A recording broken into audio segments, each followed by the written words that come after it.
Pag nakakita kayo ng ganong pangalan, bilat. In this case, you're stupid in the name of blind loyalty. Naging stupido kayo sa ngalan ng isang tinatawag na blind loyalty. Nakapikit kung ano yung sinasabi sa iyo ng nakakataas, sinusunod mo na lang. Paniud na ka? Gamay lang, sir. Gamay lang. Unsa man imong sudan? Wala ko'y gana mo kaon. Wala, okay. Okay, tanong ko na lang. How would you consider yourself? Smart, average, or stupid? Nasa average lang po ako Average. mapagkatao, Your Honor. Correct. Just like millions and millions and millions of Filipinos. Good. Normal. Kasi sa isang normal na tao, kapag siya'y binigyan bilang isang SDO tulad sa inyo, ng listahang pangalan ng mga informants na bilat, pagong at pusa, papalag ka. Ano ba to? Kernel, mukhang hindi ata tama to, bastusan na to. Di po ba? Para sa normal na tao. Am I right? Nag-rely po ako sa sinabmit po sa akin ng security officer, Your Honor.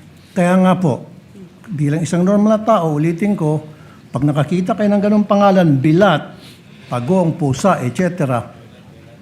Belat. Okay, belat, same. Magugulat ka, di ba? Magugulat Hindi, sa po. Bisaya, yung pronunciation yan eh. Sa Tagalog, belat, sa Bisaya, bilat yun eh. Kasi yung I nagiging I eh. Bisaya din kasi ako eh. With the permission of Senator Judge Tulfo, Chair would like to remind the gallery to kindly maintain silence during these proceedings. You may proceed, sir.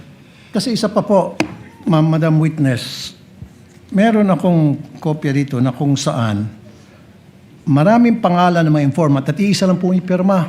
So if you're a normal or average person, papalag ka na naman. Teka muna, Kernel, bakit ganito? Bastusan na to, lokohan to.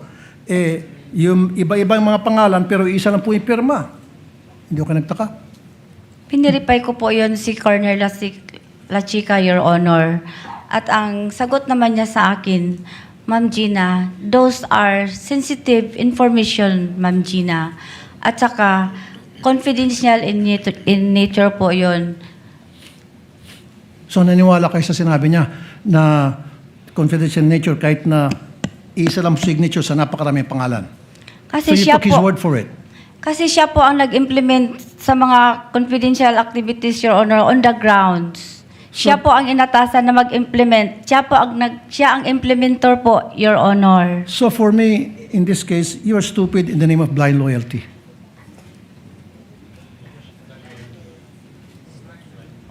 Ano po yun?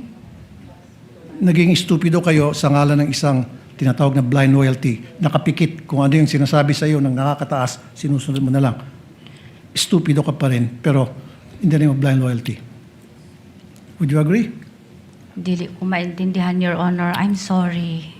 Okay, nung kayo po ay SDO sa Davao, nung mayor si BP Sara noon, hindi kayo nagkaroon ng disallowance, right? Never? Wala po, Your Honor. So ano pinagkaiba na sa Davao at ngayon sa OVP? Bakit nagkaroon kayo ng disallowance ngayon dito sa OVP and DepEd versus nung nasa Davao kayo, wala kayong disallowance? Anong pinagkaiba? Ang maalala ko lang, Your Honor, sa Davao po, doon po mag-submit po kami ng accomplishment report doon po sa DILG, hindi po sa Office of the Vice President, hindi po sa Office of the President, sa Senate at saka sa HOR, Your Honor. So nung panahon po sa Davao, meron ba mga pangalan piatos, meron ba mga pangalan mga belat, pagong, pusa, etc.? Hindi ko ma-remember, Your Honor. Hindi All ko of a sudden, maalala. hindi mo na maalaala. And Hindi ko how long? maalala, Your Hindi mo na Honor. maalaala. And yet, 6 years ka naging SDO doon. Hindi ko maalala, Your Honor. Matagal na po yun, Your Honor. At saka, may edad na rin po ako, Your Honor. Ayaw lagi pag tinunto, ma'am. Pati kami ba nagtinunto mo dire? Mo Maraming maging salamat. na ako tinuod, Your Honor. Okay. Salamat po, Mr. Presiding Officer. Predictable na yung mga sagot mo. So hopefully ito, may iba yung sagot mo. I'll give you a scenario. Halimbawa, ako sila Chika, and then binigyan mo ka ng 100 million. Pagbalik, meron na akong dalang Ferrari, Lamborghini, Patek Philippe, Rolex, and then sinabi niya, huwag kang maglala, confidential in nature to, sensitive in nature, ako yung eksperto, ako nakakalam sa ground, anong gagawin? Palulusutin mo pa rin o kukwestiyonin mo? Wala pong ganyan si Sir. Hindi, halimbawa nga lang, Your Honor. senaryo nga po. Hindi ko masabi, Your Honor, kasi Example wala nga po, Your Honor. Dili ako magsagot, ana, Your Honor, kay wala ko naka-experience, ana, Your Honor. Okay. I'm sorry, Your Honor. Dili ko makasagot, Your Honor. Understood. So the reason why I asked that, kasi paulit-ulit na lang yung sagot mo. So binibigyan kita ng extreme scenario na para ang sasagutin mo, it's either, I don't know, wala akong alam, or hindi niya gagawin yon, which na-predict ko na. Last question na lamang. Follow-up kasi natanong tungkol sa Davao. Magkaiba yung naging senaryo sa Davao at saka sa OVP. Sa Davao, nag-comply ata, di ba? Nung SDO ka doon, whereas sa Manila OVP, hindi. Tama.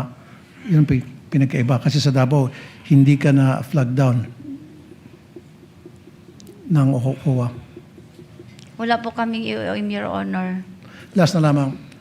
You know what, Madam, seriously from my heart, naawa ako sa iyo. Naawa ako sa iyo kasi I believe in my heart, hindi ka korap ni Singkong Duling, wala kang ginalaw doon sa confidential funds na daan-daan milyon and bilyones.